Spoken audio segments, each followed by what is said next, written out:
สบายดีเนาะมื้อนี้สิมารีวิวเก็บเสียงแกมเต็กใส่ก่อนเนาะตัวนี้เนาะ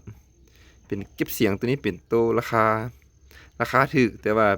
เป็นเก็บเสียงที่เอิ้นว่าได้คุณภาพที่สุดสำหรับราคาตัวนี้นะราคามีแต่เพียงแต่700,000เนาะแต่ว่าเรื่องคุณภาพนี่ถือว่าแม่นตอบโจทย์เนาะถือว่าเก็บเสียงแต่ละรุ่นนี่เลยมันจะบ่มีตัวใดที่ตอบโจทย์เท่าตัวนี้แหละ ตัวนี้ถือว่าเป็นเก็บเสียงรุ่นเบางานละเอียดดีตัวนี้นะแล้วก็ราคาถูกเนาะแล้วเก็บเสียงได้ดีอีกได้ตัวนี้นะเทียบกับรุ่นอื่นนี่ตัวนี้เก็บเสียงนี่ว่าตัวนี้ได้ดีกว่ารุ่นอื่นๆเลยสาเหตุที่มันเก็บเสียงรุ่นอื่นเนาะเวลาที่ลมมันตีเข้าไป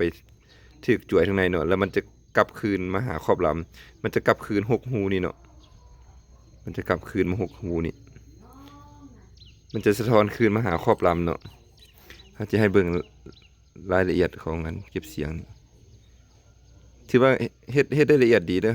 การลงสีการเสี้ยนโยมมีอย่างนี้ถือว่าละเอียดดีฟ้าแดดถึกมันอยากเลื่อมนะที่สำคัญน้ำหนักมันเบาเนาะตัวนี้เนาะและจ่วยทางในจะเป็นจ่วยโยมเกรดดีเด้อแล้วเขาเจ้าเสี้ยนCNC เด้อตัวนี้เด้อเสี้ยน CNC เนาะตัวนี้เนาะตัวเสี้ยน CNC นี่จะดีกว่าตัวหล่อเนาะเพราะว่าตัวนี้มันยิงนี่บ่มีแตกจักเทื่อตัวนี้นะบ่มีหักบ่มีแตกเขาเจ้าเสี้ยนเอาตัวนี้นะ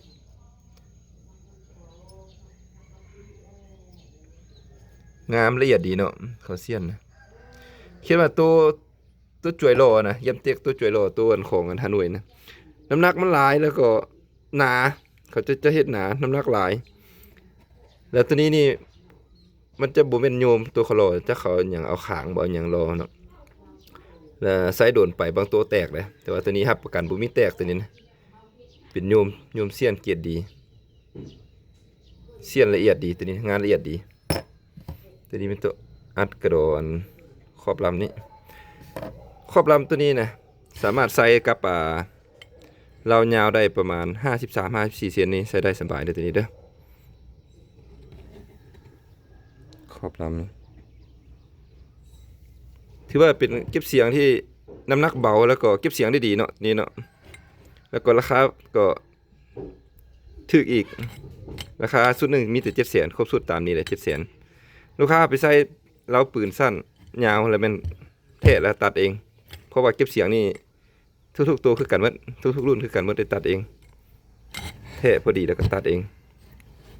คิดว่าไปเทียบใส่เก็บเสียงFR5 เนาะ FR5 นี่เรื่องเก็บเสียงนี่มันจะบ่ต่างกันอย่างไรเพราะว่า FR5 นี่มันจะเสียงมันจะเงียบกว่าน้อยนึงเพราะว่ามันขนาดมันใหญ่กว่าแต่ว่ามันมีจุดเสียหนึ่งราคาแพงเนาะ1,700,000 1,800,000 2มาแล้วแม่นน้ำหนักมันหลายมันใหญ่น้ำหนักหลายคิดว่าสายเดินป่าเทศจะบ่ค่อยเหมาะปานใดเพราะว่าเรื่องเก็บเสียงนี่จะเฮ็ดรุ่นเลอมาก็คือกันเพราะว่ามันเป็นปืนเด้เนาะเนี่ยแล้วยิงมันก็ยังมีเสียงอยู่แต่ถามว่าเก็บได้จักเปอร์เซ็นต์แต่ละรุ่นนี่รุ่นดีนี่ก็เก็บได้ประมาณ90%ผู้ใดว่า97-98นี่ก็โพดแต่ว่าระดับ90%นี่มันถือว่าได้คิดว่าเทียบเสือกับเฮาบ่ใส่เก็บเสียงเลยเนาะมันใส่เก็บเสียงมันสามารถเก็บเสียงได้ประมาณ90%และสำหรับเบอร์ติดต่อก็มีแต่เบอร์เดียวเนาะเป็นเบอร์ WhatsApp เนาะ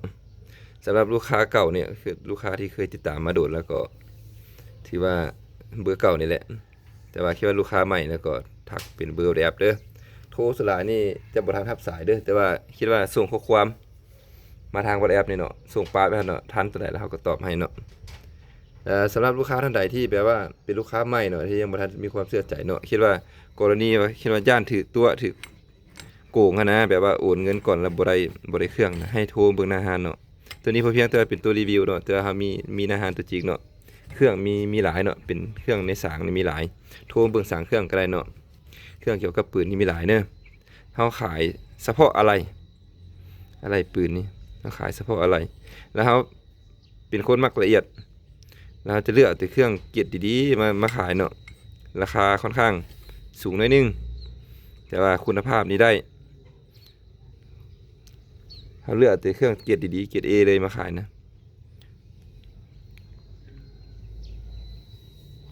แต่ว่าเจ้าบ่มีเก็บปลายทางเด้อมีแต่ว่าแค่ว่าลูกค้าท่านใดตัดสินใจเอาเนาะ1โอนเงินก่อน2แล้วแม่นพ่อค้าไปฝากเครื่องได้บิลและส่งบิลให้แล้วต้องโอนให้พ่อค้าเลย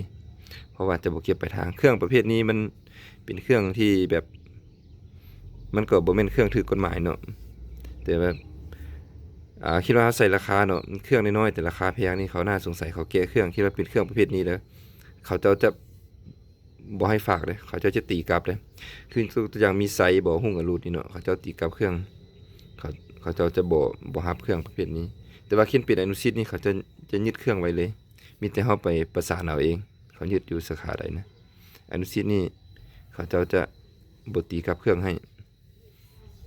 คิดว่ามีไซกับหุ้งกับรูดนี่คิดว่าเขาเจอเครื่องประเภทนี้แล้วเขาจะว่าบ่ผ่านแล้วเขาจะตีเครื่องกลับคืนให้เฮาเลยถือว่าเฮาจะบ่เก็บปลายทางเนาะเก็บปลายทางนี่เลยมันยุ่งยากหลายอย่างหนึงเครื่องมันกล่องน้อยๆแต่ว่าราคาสูงแล้วเขาเจ้านั่งใส่เขาเจ้าแก้เครื่องอันสองมาเลยแม่นเวลาที่ฝากเครื่องไปลูกค้าไปเอาเครื่องให้ก็โดนบางคนก็บ่ไปเอาเลยฝากเครื่องไปนะบางคนก็โดนเครื่องฮอด 4-5 มื้อยังบ่ไปเอาเครื่องเทื่อและอีกอย่างหนึงอันขนส่งเขาเจ้าเก็บเงินปลายทางให้เฮาเนาะเก็บได้มาแล้วเขาสิโอนให้เฮาทันทีก็ยังบ่โอนเขายังมีขั้นตอนหลายอย่างเป็นอาทิตย์2 อาทิตย์พุ่นเขาจะโอนเงินให้เฮานะโอ้เฮ็ดอันนั้นหมุนเงินบ่ทันตายเอาคิดว่าท่านใดสนใจก็ให้ติดต่อมาเบอร์นี้เนาะเบอร์เขาเขียนไว้ในวิดีโอนี้เลยเนาะเอาขอบใจเนาะ